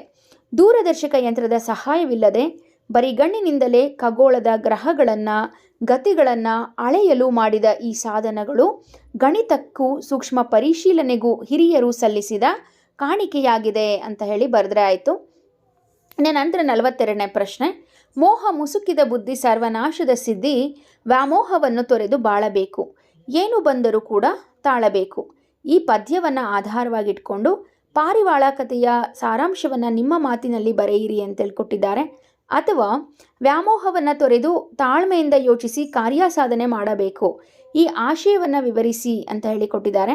ಇದಕ್ಕೆ ಉತ್ತರವನ್ನು ನೋಡೋದಾದರೆ, ದಟ್ಟವಾದ ಕಾಡಿನ ಹೆಮ್ಮರದ ಪೊಟರೆಯಲ್ಲಿ ಪಾರಿವಾಳಗಳ ಜೋಡಿ ವಾಸವಾಗಿದ್ದವು. ಅವು ಪರಸ್ಪರ ಒಂದನ್ನೊಂದು ಬಿಟ್ಟಿರದಷ್ಟು ಪ್ರೀತಿಯನ್ನು ಹೊಂದಿದ್ದವು. ಒಮ್ಮೆ ಹೆಣ್ಣು ಪಾರಿವಾಳವು ಮೊಟ್ಟೆಗಳನ್ನು ಇಟ್ಟಿತ್ತು. ಆ ಮೊಟ್ಟೆಗಳು ಒಡೆದು ಮರಿಗಳು ಹೊರಬಂದು ಚಿಲಿಪಿಲಿ ಸದ್ದು ಮಾಡುವುದನ್ನು ಕೇಳುತ್ತಾ ಪಾರಿವಾಳಗಳು ಆನಂದದಿಂದ ಬಾಳುತ್ತಿದ್ದವು. ಹೀಗಿರುವಾಗ ಒಂದು ದಿನ ಬೇಡನೊಬ್ಬನು ಬಂದು ಬಲೆ ಹಾಕಿದನು. ಆಟವಾಡುತ್ತಿದ್ದ ಪುಟ್ಟ ಮರಿಗಳು ಬೇಡನು ಹಾಕಿದ ಬಲೆಗೆ ಸಿಕ್ಕಿಬಿದ್ದವು. ಬಲೆಯಿಂದ ಹೊರಬರಲು ಚೀತ್ಕರಿಸತೊಡಗಿದವು. ಆಗ ಬಲೆಗೆ ಸಿಲುಕಿದ ಮರಿಗಳನ್ನು ಕಂಡ ತಾಯಿ ಪಾರಿವಾಳವನ್ನು ಬಿಟ್ಟಿರದ ಗಂಡು ಪಾರಿವಾಳವು ಕಣ್ಣೀರಿಡುತ್ತಾ ತಾನೂ ಬಲೆಯ ಒಳಗೆ ಹೋಯಿತು. ಹೀಗೆ ಜೋಡಿ ಪಾರಿವಾಳಗಳು ಕುರುಡು ವಾತ್ಸಲ್ಯದ ಅವಿವೇಕದಿಂದ ತಾವು ಬಲೆಗೆ ಸಿಲುಕಿ ಬೇಡನ ಪಾಲಾದವು. ಮೋಹ ಎಂಬುದು ಸರ್ವನಾಶಕ್ಕೆ ಕಾರಣ. ವ್ಯಾಮೋಹವನ್ನು ತೊರೆದು ತಾಳ್ಮೆಯಿಂದ ಯೋಚಿಸಿ ಕಾರ್ಯ ಸಾಧನೆ ಮಾಡಬೇಕು ಎಂಬುದೇ ಈ ಕಥನ ಕವನದ ಆಶಯ ಅಂತ ಹೇಳಿ ಬರಿಬೇಕು. ನಂತರ ನೋಡಿ, ಇಲ್ಲಿ ಒಂದು ಗದ್ಯ ಭಾಗವನ್ನು ಕೊಟ್ಟಿದ್ದಾರೆ. ಗದ್ಯ ಭಾಗವನ್ನು ಮನಸ್ಸಲ್ಲಿ ಓದ್ಕೊಂಡು ಕೊಟ್ಟಿರ್ತಕ್ಕಂಥ ಪ್ರಶ್ನೆಗೆ ಉತ್ತರ ಬರೆಯಿರಿ ಅಂತೇಳಿ ಕೊಟ್ಟಿದ್ದಾರೆ. ಅಪಠಿತ ಗದ್ಯ. ಇದನ್ನು ನೀಟಾಗಿ ಮನಸ್ಸಲ್ಲಿ ಓದ್ಕೊಳ್ಳಿ. ಮನಸ್ಸಲ್ಲಿ ಓದಿದ ನಂತರ ಕೊಟ್ಟಿರ್ತಕ್ಕಂಥ ಪ್ರಶ್ನೆಗಳಿಗೆ ಉತ್ತರವನ್ನು ಬರೆಯಿರಿ. ಮೊದಲನೇದು ಪ್ರಶ್ನೆ ಈ ರೀತಿಯಾಗಿದೆ: ಮರವನ್ನು ಕೊಂದ ಅಪರಾಧಕ್ಕಾಗಿ ಪಾಲ್ ಕೆಲೆನ್ ಮೇಲೆ ಯಾವ ಕ್ರಮವನ್ನು ಕೈಗೊಳ್ಳಲಾಗಿದೆ? 500 ವರ್ಷ ಹಳೆಯದಾದ ಮರವೊಂದನ್ನು ಸಸ್ಯನಾಶಕ ಬಳಸಿ ಕೊಂದ ಅಪರಾಧಕ್ಕಾಗಿ ಅಮೆರಿಕಾದ ಪ್ರಜೆಯಾದ ಪಾಲ್ ಕೆಲೆನ್ಗೆ ಜಿಲ್ಲಾ ನ್ಯಾಯಾಲಯ 9 ವರ್ಷ ಸಜ್ಜೆ ಹಾಗೂ $1,000 ದಂಡ ವಿಧಿಸಿತು. ಸಸ್ಯನಾಶಕ ಮರದ ಮೇಲೆ ಸುರಿದದ್ದು ಗೊತ್ತಾದೊಡನೆಯೇ ಕೆಲೆನ್ನನ್ನು ಬಂಧಿಸಲಾಯಿತು. ನಂತರ ನೋಡಿ, ಅದೇ ಒಂದು ಗದ್ಯಕ್ಕೆ ಸಂಬಂಧಿಸಿದಂಥ ಪ್ರಶ್ನೆ: ಮರವನ್ನು ಉಳಿಸಲು ಅಮೆರಿಕನ್ನರು ಮಾಡುತ್ತಿರುವ ಪ್ರಯತ್ನಗಳು ಏನು? ಮರಗಳನ್ನು ಉಳಿಸಲು ಅಗತ್ಯ ಕ್ರಮ ಕೈಗೊಳ್ಳುವ ಸಲುವಾಗಿ ಹಾಸ್ಟೆಲ್ ನಗರ ಪಾಲಿಕೆಗೆ $1,00,000ಕ್ಕೂ ಹೆಚ್ಚು ದೇಣಿಗೆ ಬಂದಿದೆ. ಮರಕ್ಕೆ ಬೇಗನೆ ಪೂರ್ಣ ಆರೋಗ್ಯ ಲಭಿಸಲೆಂದು ಹಾರೈಸಿ ಸಾವಿರಾರು ಜನ ವೃಕ್ಷ ಪ್ರೇಮಿಗಳು ಮರದ ಬುಡದಲ್ಲಿ ಶುಭಾಶಯ ಪತ್ರಗಳನ್ನು ಇಟ್ಟು ಮರಕ್ಕೆ ದೀರ್ಘಾಯಸ್ಸು ಕೋರಿ ಪ್ರಾರ್ಥನೆಯನ್ನು ಸಲ್ಲಿಸುತ್ತಿದ್ದಾರೆ. ನಂತರ ನೋಡಿ, ಪತ್ರಲೇಖನದ ಟಾಪಿಕ್ 2 ಇದೆ. ನಿಮ್ಮನ್ನು ಬೀದರ್ನ ಅನುಭವ ನಗರದ ಸರ್ಕಾರಿ ಶಾಲೆ ವಿದ್ಯಾರ್ಥಿ ಅಲ್ಲಮ ಅಂತ ಹೇಳಿ ಭಾವಿಸಿಕೊಂಡು ನಿಮ್ಮ ಶಾಲೆಯಲ್ಲಿ ಆಚರಿಸಿದ ವಿಶ್ವ ಮಾನವ ದಿನಾಚರಣೆ ವರದಿ ಪ್ರಕಟಿಸುವಂತೆ ಮೌಲ್ಯವಾಣಿ ದಿನಪತ್ರಿಕೆ ಸಂಪಾದಕರಿಗೆ ಪತ್ರ ಬರೆಯಿರಿ ಅಂತ ಹೇಳಿದೆ. ಅಥವಾ ನಿಮ್ಮನ್ನು ಮಂಡ್ಯ ಜಿಲ್ಲೆಯ ಸರ್ಕಾರಿ ಪ್ರೌಢಶಾಲೆಯ ವಿದ್ಯಾರ್ಥಿನಿ ಅಮುಕ್ತ ಮೌಲ್ಯ ಎಂದು ಭಾವಿಸಿಕೊಂಡು ನೀವು ಕೈಗೊಂಡ ಪ್ರವಾಸದ ಕುರಿತು ವಿಜಯಪುರದಲ್ಲಿರುವ ನಿಮ್ಮ ಗೆಳತಿ ಅಶ್ವಿತಾಳಿಗೆ ಪತ್ರ ಬರೆಯಿರಿ ಅಂತ ಇದೆ. ನಾನು ಇಲ್ಲಿ ಗೆಳತಿಗೆ ಪತ್ರವನ್ನು ಬರಿತಾ ಇದ್ದೇನೆ. ಪತ್ರಲೇಖನವನ್ನು ನಾನು ಬರೆದಿರುವ ರೀತಿಯಲ್ಲೇ ಬರಿಬೇಕು ಅಂತ ಹೇಳಿ ಯಾವ ನಿಯಮ ಕೂಡ ಇಲ್ಲ. ಹಾಗೆ ನಾನು ಹೇಳಿರ್ತಕ್ಕಂತಹ ಕಂಟೆಂಟನ್ನೇ ಬರಿಬೇಕಂತ ಏನಿಲ್ಲ.